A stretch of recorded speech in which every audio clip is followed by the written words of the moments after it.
This is the fourth talk in this nature talk series, and involved in this, and for more of us to network, there are already various groups with the effort of trying to preserve our environment and improve our ecology. So today we have two interesting speakers, and for those of you who are already on the nature group app, you'll see that we have two excellent photographers who use two different, I don't know if the term is medium. The one uses kind of professional. I don't know what Latif's camera is, but it looks professional to me. And then we have Ravi Kishore, who is using what we all have in our pockets, the cell phone. And we see some really good, interesting, definitely frame-worthy photographs from both of them. So without further ado, I'd like to hand over to Ravi Kishore. I'm not making it official, professor, head of whatever, all that. That's Ravi Kishore. He's our resident and he's extremely interested in the environment. Over to you, Ravi.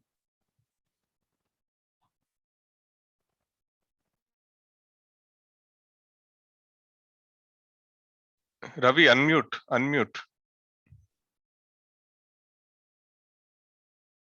Basically, this is a session to help us get close to nature more with whatever tools we have, which is best thing is to have a camera.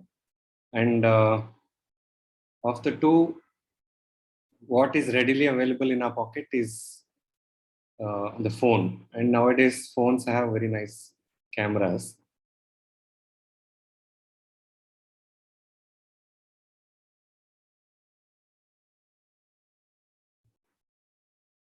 He's asking for some permission. No?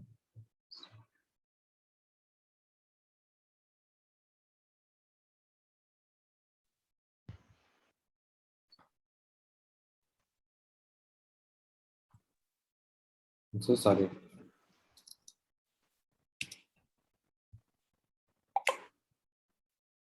Are you okay?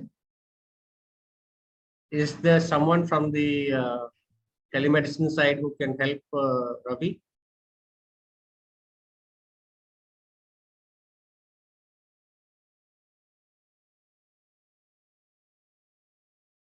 Pocket is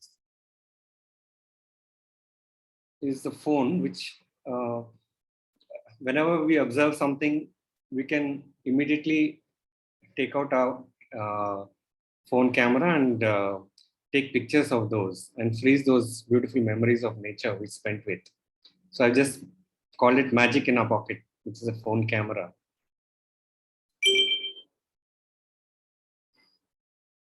So the most common mode we use is called regular mode. It's called photo. Like you say, see here, it's just called photo in most cameras.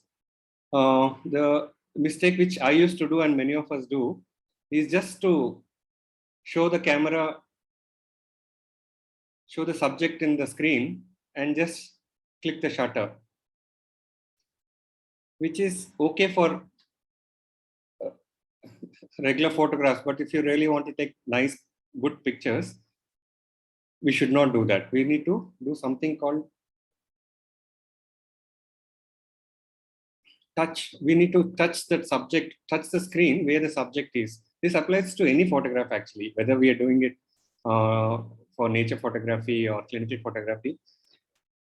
We need to be careful to touch that area of where our subject is in view.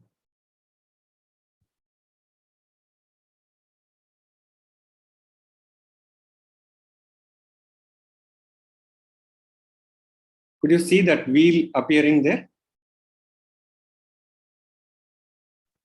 Yes, we can. Yeah. So that is like when I touched on that flower, what happens is, though it is an auto adjustment done by camera, it adjusts both exposure and focus onto that particular subject rather than showing a general picture over the entire screen. And then take the snap. Similarly here, as you can see, just touch that. It the camera automatically adjusts its own exposure and focus onto that particular subject, and that becomes more clearer.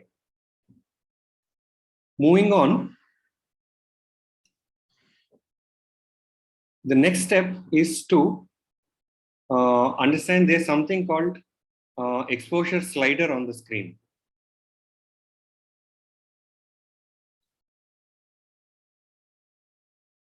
So when we do touch, you can see that slider there.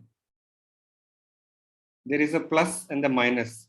So you can adjust the exposure to some extent using that. It gives you a better definition of, as you can see that.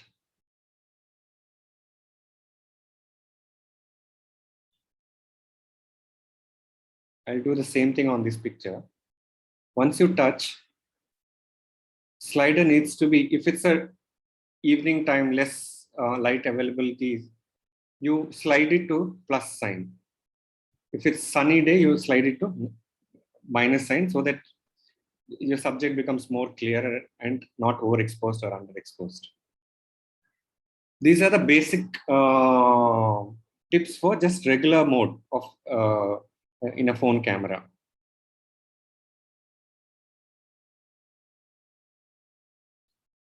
Then there's something called Pro mode.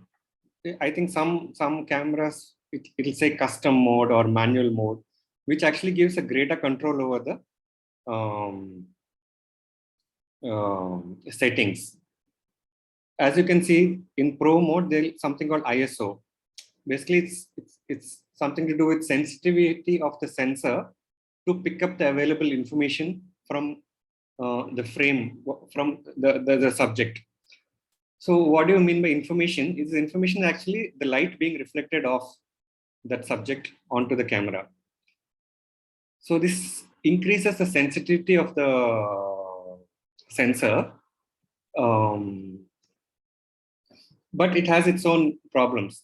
I'm sure Latif will go through some of these manual settings. So for the phone, it's best to leave it as low as possible so as to not pick up extra light than is required. So I usually leave it for as less as possible, definitely not more than 200. Here it says 50. The next one is the aperture. It increases the amount of light that can come into the sensor. Then some settings which can be tweaked further, standard versus, we'll go through those settings. The most important for our nature photography, where you want to take close-up pictures of flowers and bees, insects, or anything, is the focus. Manually, we can adjust the focus to get sharp picture. White balance generally better left on auto. These may be called differently in different phones, but when you actually go to the Pro mode or custom mode, manual mode, more or less same buttons will be available. So ISO, I said, is better to be left as low as possible to avoid unnecessary noise in the picture, not too much of light, even in the darkness. The next thing is aperture, where the whole of the lens, which allows the amount of light onto the sensor. So when we click this aperture, so here's the regular mode. Then I've gone to the Pro mode. Then we click the aperture.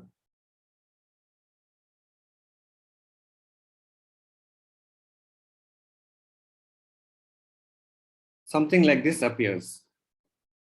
So this slider actually adjusts the diameter of the aperture, which allows information coming to the sensor. So if you slide to one side, it will decrease the amount of light. Slide to the other side, it will increase the amount of light.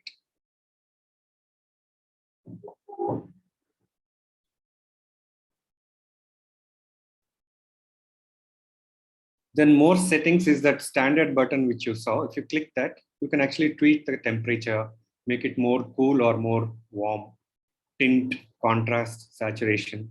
Mostly we don't touch all this. Shadows is a very helpful tool to reduce shadows from a picture to make it more clearer. The rest are sort of better left on auto. Coming to focus, in Pro mode, once we touch focus, again, sort of a slider appears. To one end, you can see one flower. It says macro, basically. So it's good. As you get closer to the subject, you slide the pointer towards this. And as the subject is further from you and you want to pinpointedly focus on it, you slide it away towards the mountain sign. That is infinity, towards away from the camera. So as you can see there,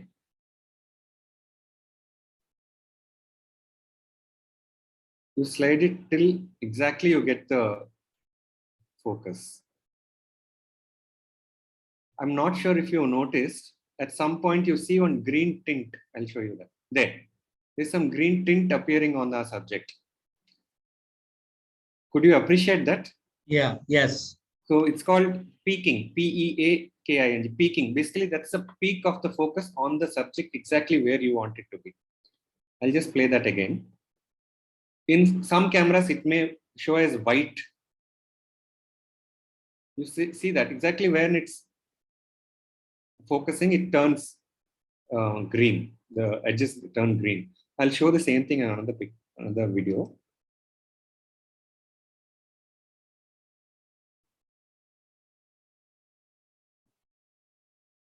So it gets blurred. The advantage of that is as it's getting blurred and moving towards the macro, you can come closer and closer to the subject. And then again slide it to adjust to your length.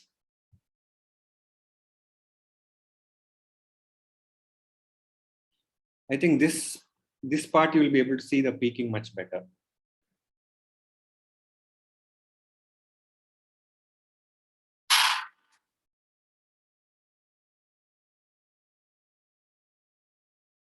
Especially the flower behind it, because it's a pink, you'll be able to see the difference. There. Could you see that?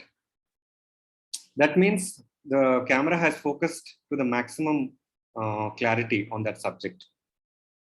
And then you take the picture.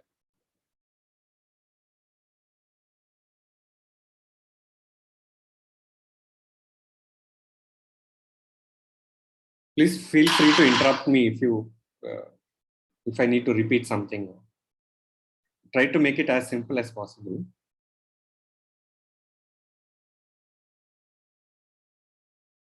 It's the same thing.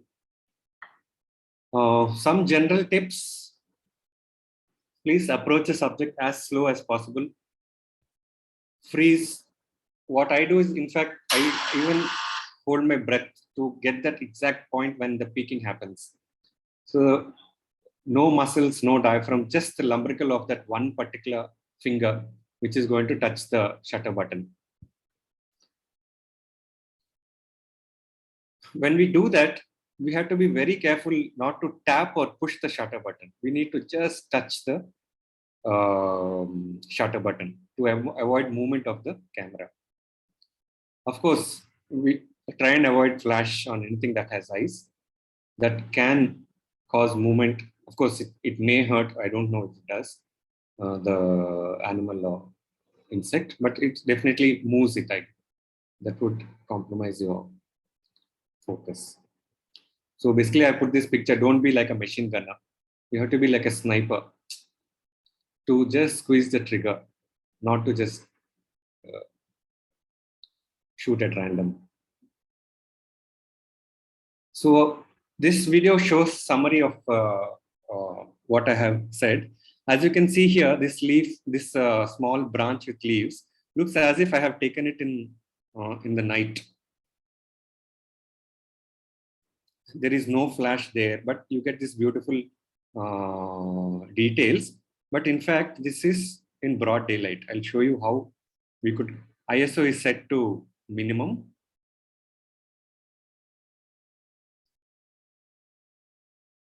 So I go to the aperture, and what I had done is I had brought the aperture so low, so narrow that only the brightest of the light comes to the sensor.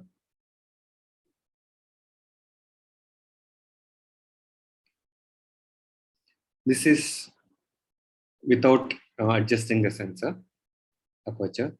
As you tweak the aperture, you get better definition without the glare of the sunlight.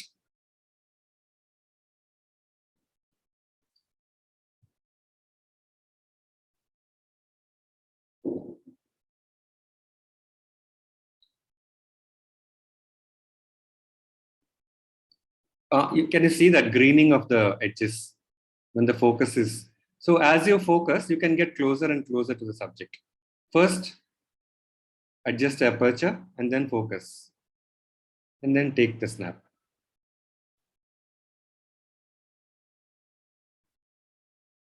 Of course, you can take a picture in a regular mode, but then please do touch on the subject like that, and then slide the exposure button to get the desired effect. So before handing over, I'll be happy to answer any questions or repeat any of the slides.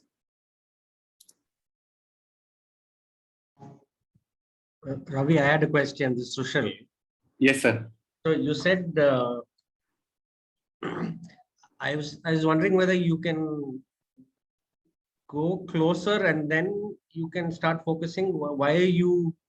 What did you say? You said you start. You adjust the aperture first, sir, to make sure the environment is suitable to you. And then as you're sliding the manual focus, you can get closer and closer to the subject. You can do either way, I guess. This is how I've been doing it. I'll just show you the video again. Okay. This I had already adjusted the aperture.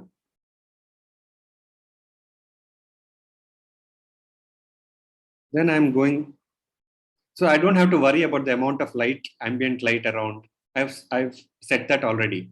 Okay. Now I want to get close to the subject on the ambient light already set in place, and then tweak the sharpness of my image.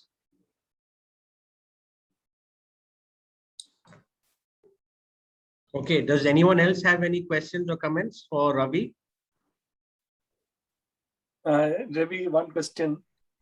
Anand here. Yeah, hi Anand. Very nice. So I didn't know all this. So one thing is, which phone do you use? This is Note 8 here, Samsung Note 8. Oh, okay, almost like 3-4 years I had bought. But yeah, currently even the ordinary, I mean mid-range phones have these. I have seen my mom's recent phone, that Samsung M12, M20 or something. Even that has these some of these features. Okay. And one more thing, how did you make this video? Is it a screen capture? Yes, this is a screen capture. That I downloaded one software from Play Store. Then there's another application which slows down your videos. Actually, these are quite fast videos. There's no way I could do this slowly. First, your screen record, and then run it through app which can increase or decrease your speed of your video, and then save it, and then just add it to the PowerPoint presentation. Okay. Thank you. So, Latif here. Anand, actually, many of the apps nowadays have the pro part of it. We just have to go to the settings and check. Even the default camera app often has a pro setting, which most of us don't use. Most of the functions will be similar to what Ravi has said. We just have to explore that option. Yes. default Spend phones time, yeah. settings. Yeah. Whenever you have time, go out to the field or even a regular walk. Keep tweaking. Okay. Yeah, I realized it now. I checked it. Yeah. Yes, one more point. One more issue. A lot of people mention whenever I show these picture or whenever I see, first thing they say, "Boss, it'll eat up your memory. How can you keep those?" So there is one, especially for our staff, there is one thing which I have been following is to download the OneDrive app. It's a Microsoft OneDrive app, and you select those pictures you want to save. Go to OneDrive and create and sign in as CMC. The personal thing has only 15 GB, but the Microsoft, the Outlook which we get as staff in CMC has 1 terabyte of space. So log into the same app as, so it will have two options, personal and work. Go on to the work. It clearly says when you log in, go to work and log in with your CMC login. Same login as your email address, as CMC email which you access. Then it will create one space which has 1 terabyte of space. So go to the files and of course create the files you want and upload it to it. It will be there, secure. You don't need to load up your phone. You can safely delete it from your phone. It will be there locked up. The only thing is, before you leave CMC or retire, just download them onto your hard drive. You won't be able to access once your email is deactivated. But till then, you don't really have to worry. I'm sure by then you'll change so many phones. And basically the worry of losing the data and losing the pictures is not there anymore.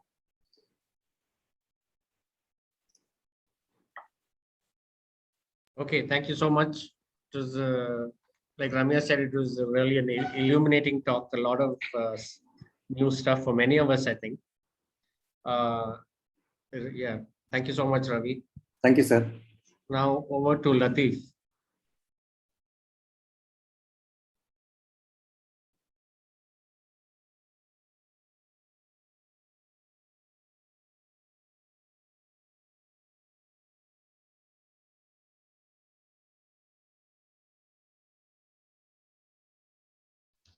Okay, just one sec. Share my screen. All right. Thank you, Ravi, for giving a fairly good opening for me, because you covered some of the basics on photography. So I'm going to be talking primarily on how to use a DSLR, but the principles are fairly similar to what Ravi has talked about. And first question, obviously, everybody asks, if you want to take a photography, you want to do nature photography, what do you really need? I think the simplest answer would be to just say camera. It could be a phone camera like Ravi has been using very effectively. Justice has been using very effectively. A lot of people are very good at using the camera phone. Take good nature pictures, landscape pictures, good macro pictures as well.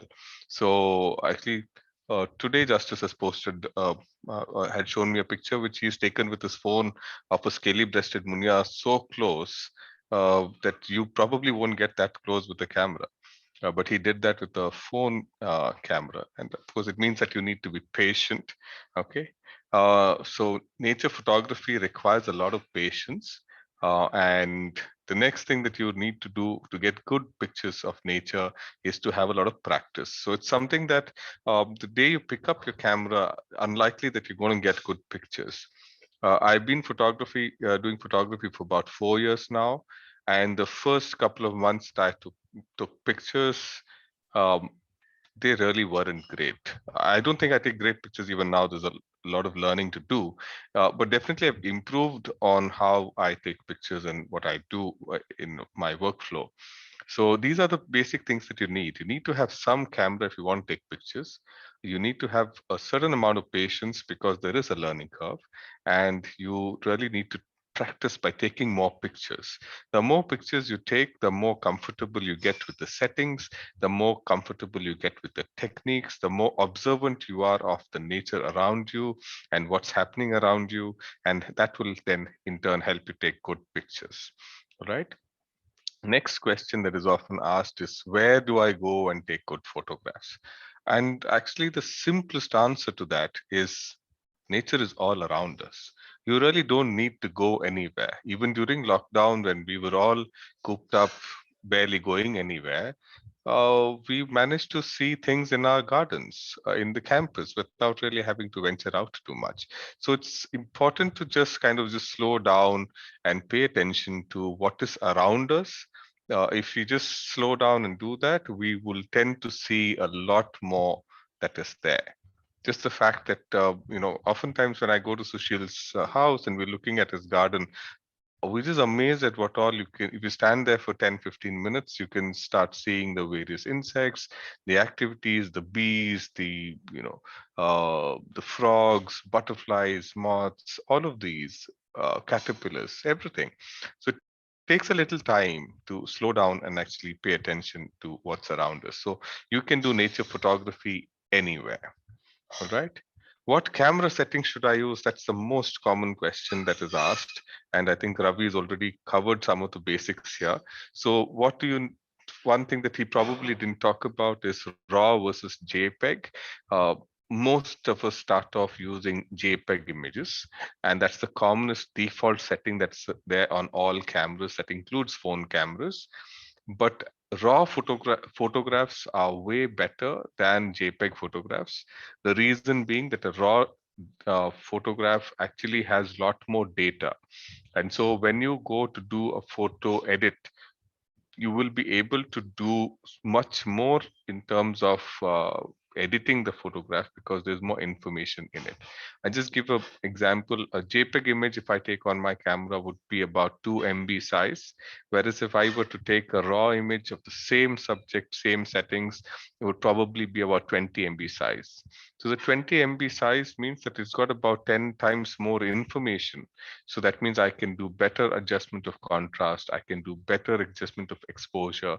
I can do better color correction when I'm going into my editing. So taking photographs is just one part of the process. Some amount of basic editing needs to be done for most photographs in order to get it to what we want. Usually it may just be cropping it to get the right frame that we want. It may mean that sometimes you may need to adjust the exposure a little bit, or maybe you need to turn down the highlights or open up the shadows.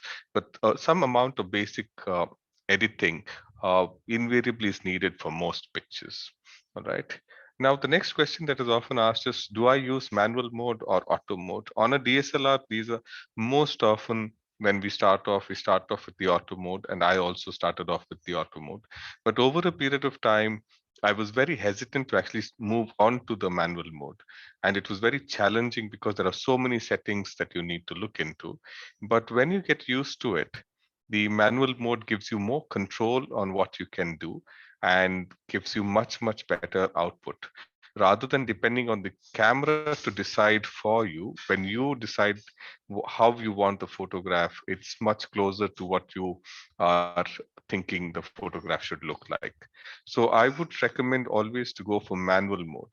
However, there are few occasions where you may be perfectly okay to use an auto mode. But for the most part, manual mode would give you far better control. The next thing that people, which Ravi has talked about, is ISO. Again, here use the lowest ISO that is permissible. On most DSLRs, about 400 ISO, 400 is a fairly decent ISO. Anything that goes more than that, which means ISO 800, ISO 1000, ISO 1200, 1600, tends to have more grain, which means that when you take that photograph, it will look grainier. And the higher up you go, it'll look more and more grainier. So in order to have the least amount of noise, keep the ISO to the lowest permissible level that you can. Having said that, I have sometimes taken pictures at ISO 2000 also, or ISO 800 as well. However, it may require a fair more amount of editing to be done for it to be usable. In terms of that. So ISO as low as possible. Some cameras allow up to 50. Some cameras have low 1, low 2, low 3 settings. You could go. So when you say low, when it is bright, you are going lower. When it is dark, you are going higher. So the ISO is this sensitivity of the camera to light. So when you have a lot of light, you want it to be less sensitive. So you choose a lower setting. When you have less light, you want the camera to be more sensitive, so you choose the higher ISO. So when you go higher, you will get more grain. Next, we look at aperture. Aperture is basically like the pupils of our eyes. It regulates the amount of light that comes into the camera. So if you have narrow aperture, like you have constricted pupils, it allows less light, but it also allows more depth of view. If for those of us who are from the medical background, it's kind of like if you've gone for an eye checkup and you got your eyes dilated, so your pupils are wide and dilated, you actually see very close to your eye. You can't see distant. However, if you squint your eyes, you tend to see further away. So that's kind of how aperture works on a camera as well. So if you have a narrow aperture, which means you have a low aperture, it will allow less light, but it will give you more depth of uh, field. If you have a wide aperture, then you will have more light, but you will have very shallow depth of field. This principle is useful, especially if you are looking at taking macro photographs. In macro photography, the subject is very close to the lens and you want to have more of the subject in focus. So you usually would want to try and have an aperture of f8 or f13 or f11, something like that, to get more of the subject in focus. But if you're doing a portrait photography, you would want more light and you want to have that general, beautiful background, soft background. So those you try to keep an aperture of f2.8 or in some lenses 1.8 or 2 as such. So the larger the aperture, more light, lesser the aperture, um, less light. All right. Then the third thing that we want to look at is shutter speed. So shutter speed basically allows you to freeze the frame. So especially on DSLRs, you can go up to 1/8000 shutter speed on most of the cameras. And what that allows you to do is that means the shutter clicks and captures a frame, which is 1/8000th of a second. So if you want to do action photography of high speed action, then you would probably be using that.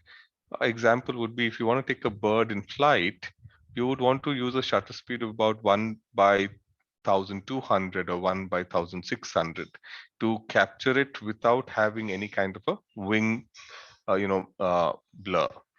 All right. If you're looking at a static subject, for example, you're doing still life photography, flowers in a vase which won't move, then you can lower down your shutter speed to whatever comfortable level and adjust rest of your settings based on that.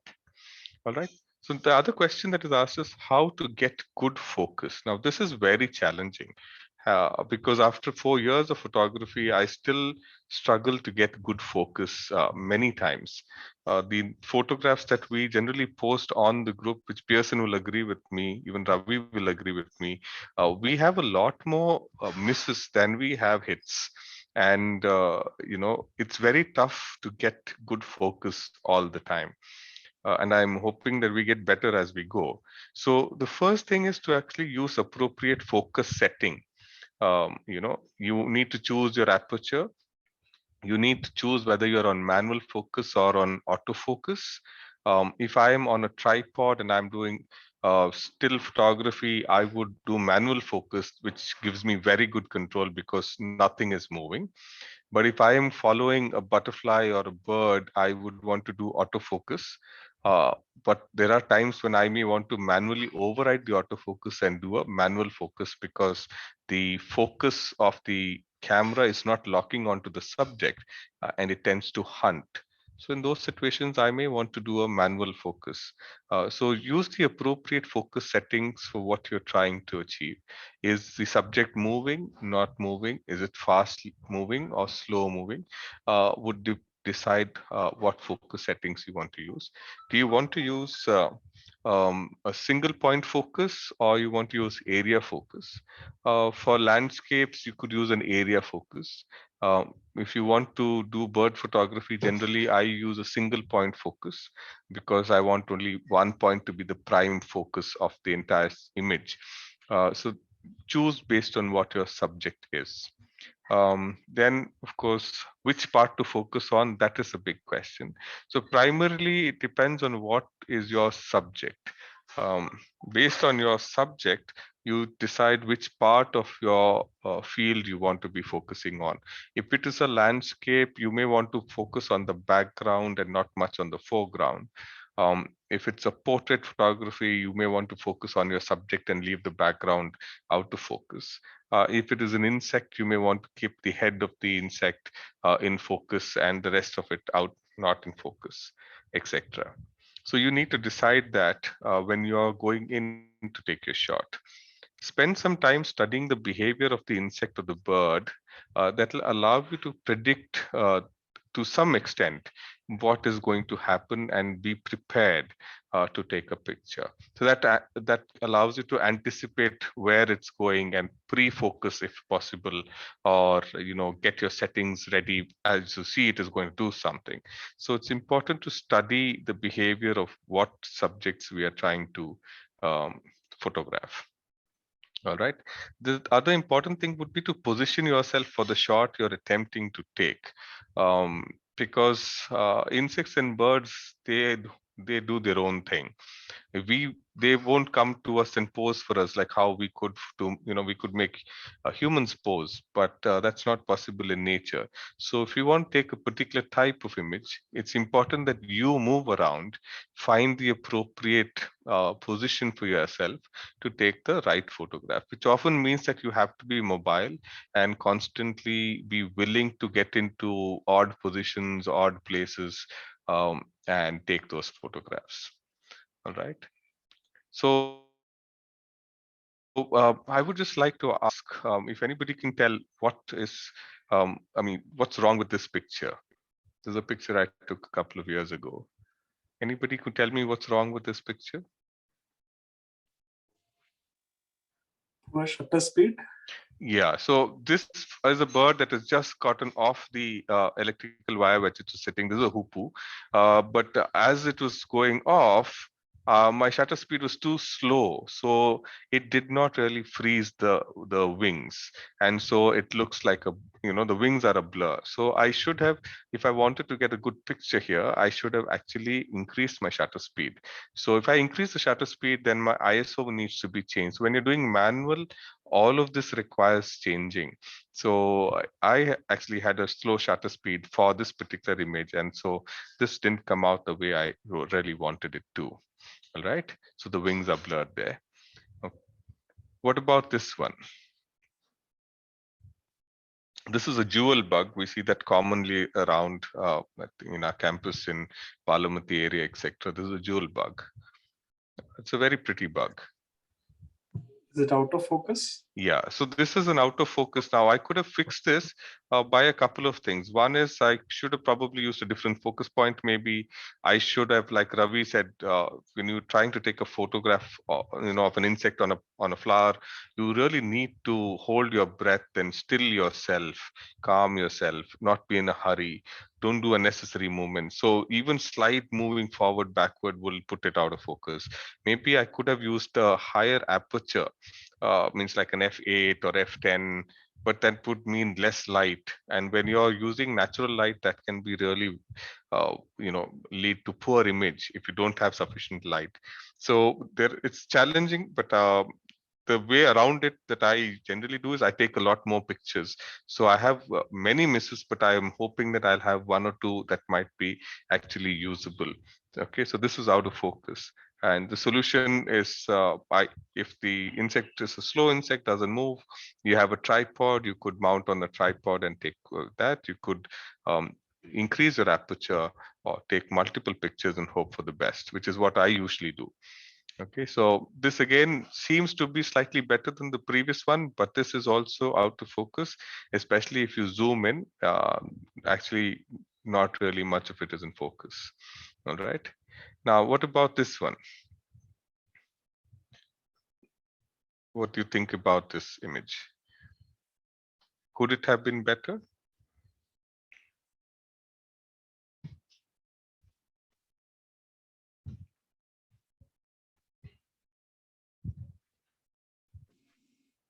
It's okay. It's not an Maybe from exam. the side view or Yeah. from the front. Yeah. So actually, if you look at it carefully, the back of the head is in focus, but this is totally not the view that you would have wanted.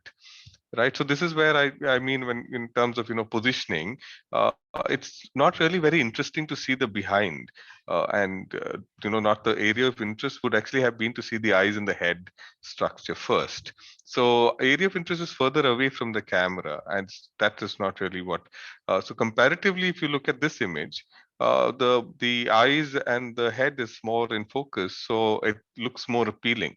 The rest of the body seems to be out of focus, and so this is an image I would have taken probably at f10 or something like that, and that allows me to have more of the head with the compound eyes in focus, and also certain amount of the front of the antenna, everything is also in focus. So this requires a higher aperture to do that, and obviously positioning is very important. Similarly here, if I took this at f 2.8, I would really get nothing in focus. But positioning and area of interest really makes a difference to what that image would look like. Okay. Now, like I said earlier, it's important to observe the behavior and patterns of what's happening around us. That helps us anticipate taking a particular type of image. Uh, Positioning matters, obviously. So in order to take this, I was on the ground in a lake, dry lake bed, and we were observing this bird, and just before it takes off, it pooped a little. And so when it pooped, I was like, okay, it's going to fly. It was probably getting ready to fly. And so I was ready to take that image because I was watching. And so that allowed me to take this image. So it's important to observe behavior and anticipate. The more we observe, the more we know about how they behave, and it adds to our overall knowledge and the joy of looking at nature. Right. Now, anybody would like to comment about this very familiar image for Sushil, but probably posted on the group as well. Any comments about this? So I'm trying to show, probably the good way and the not so good way of, taking or composing the pictures. The lighting at the head end is not as great as. Yes. So one is that the lighting isn't good. The second is that this is actually a top-down view. May be interesting in some cases. Actually, there was another image of the same spider where there were a lot of small spiders around it, in which case a top-down view would be perfect, actually. But if comparatively, I would say this image where you're kind of getting down to the eye level, or the camera is in level with the subject, makes it much better view in terms of what you say. So I think it's easy for us to do certain type of pictures, but to take certain type of pictures, we really have to take an effort. And if you do that little adjustment, I think the photos speak a lot more about that. Now, this is another image that I had taken about 2 years ago, no, a year ago. And so this again was an image where I was on the ground. Sushil has seen me do that a lot of times, but obviously it allows you to see the bird at kind of like their eye view, and that's much better in terms of presentation than if I were to stand up and take the same image standing 5 feet above the ground. So it's good to change your perspective. Many times, go down as low as you can and look at it from those, angles, and it'll give you a different perspective about how things look. right? So now this is an example of how depth of field. So behind this, we have a, this is a hammerhead. No, what worm is this, Sushil? You told me Yeah, bipalium, hammerhead. Yeah, bipalen. So hammerhead, this we've seen them quite commonly now in our campus. So the focus is on the ant, but I cannot get the bipalium in focus. So that's the depth of view, even though it's a macro. So if you are looking at something you want to adjust, you'll have to go for a higher aperture in order to get more depth. So it's like squinting your eyes, you'll see more or see further. So that's the only way you can actually get both subjects in focus. So that's an easy way to pick out when you see a lot of these images online where lots of different things are in focus. They're not really a single image. They are often a composite image where they take multiple images and stitch them together to make everything look in focus, including the National Geographic. They actually process thousands of images to get those super high definition images. All right, so this is an example of depth of view. All right, so this is behind the scenes. That was Henry helping me take. I mean, I took a few pictures, but Henry is taller than me, and so he was helping me take a different angle. So we've got to position ourselves in order to do, that this kind of photography. So this was the image that we captured at Henry's backyard that day, with the help of the stool, right? So getting down onto the ground allows us to show a different perspective. This is again in one of the lake beds nearby, post rains, where this is yellow wattle lapwing that is also seen around Vellore. So it allows you to see and showcase a different perspective if you go down low. Okay, so how do you compose your images? That's also important. It allows you, so the background here is very far away, so it's very soft. The colors are nice and bright, and we of course have a certain amount of activity that is going on there as well that allows it to be a fairly nicely composed picture. Okay, these are pictures I've taken in the night, again with settings similar to what Ravi was talking about. Evening time, with the background fairly far away, you can take pictures which may look like these. Again, depth of view, because this is a large flower, I have to have a depth of view of about, aperture setting of about 8 or 10 to get these kind of images where a large part of the flower is in focus. Okay, this is another behind the scene. That is Sushil keeping a watchful eye over me.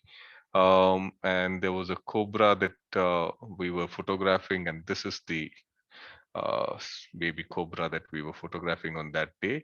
It's a huge difference in terms of how you photograph in terms of that. To get something like this, you really have to be flush on the ground to get these kind of images. All right, so okay, how to frame the shot? That's a complex question. What I generally do is I will take my shots and then I will frame them later when I'm editing them. I will crop them to the frame that I like. So I'll adjust it to in that way. I invariably do not have great success framing everything in camera. I know a lot of purists would say that your photograph should be the best straight out of camera, but that realistically is very difficult to do. So what I generally do is I will take the images that I feel I can, and then I go back to the laptop and then I will frame them, I'll crop them, I'll edit them to make them look the way that I want them. So almost none of the pictures that I post are straight out of the camera pictures. They all have had some basic editing that has been done. Some of them may not require much. I mean, in the sense you don't have to Photoshop them. What I'm talking about editing is in terms of just cropping them, adjusting the exposure if it is a little overexposed, or adjusting the highlights or the shadows. Maybe adjust the contrast a little bit. So those kind of editing also needs to be done to get the best out of a picture. So that's about all that I have to talk about. There any questions? I would be happy to answer them. Thanks, Latif. Yeah, so now it's open to the participants.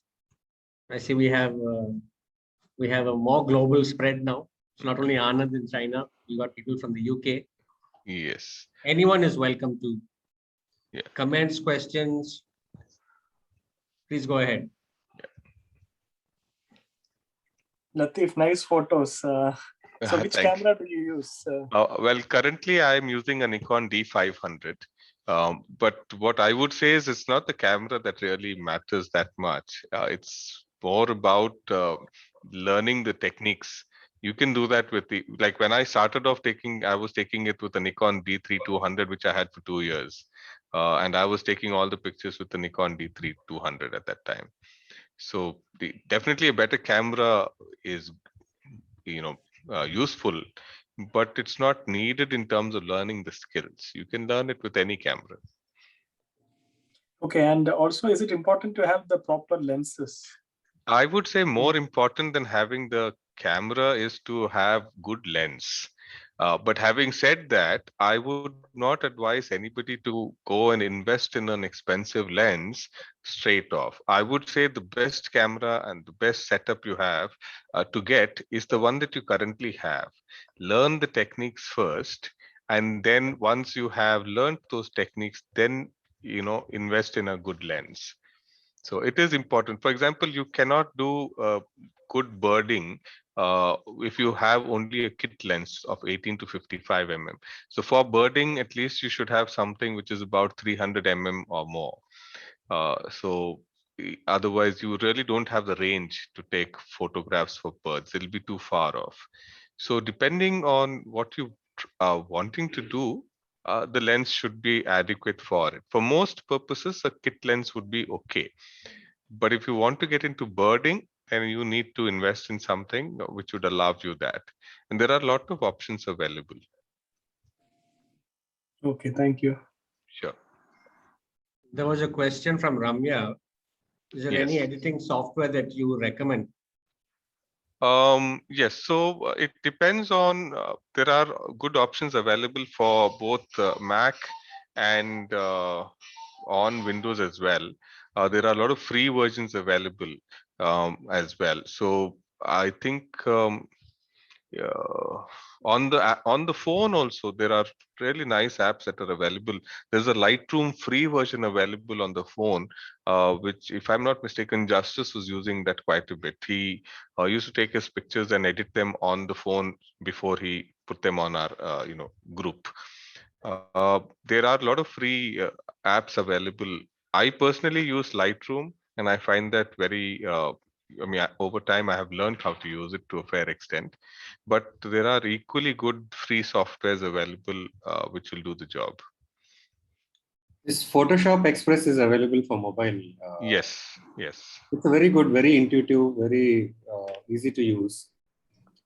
I mean, it's got tons of it which are probably useless and not to be used. A few things like removing the haze, make the picture clearer.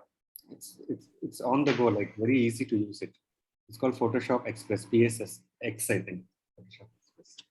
It's a good one, very easy to use. There's a comment from Debbie saying, just a chance to say thank you to everyone who's helped CMC by taking great photos and letting CMC use them for various publications. Thank you, Debbie. Yeah, Debbie's also said that there is an app called f-stop, which is available on Android, and it's really good for managing your pictures.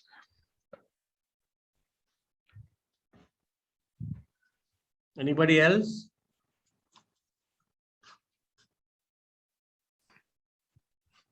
Hi, Latif and Ravi. It's a very nice talk.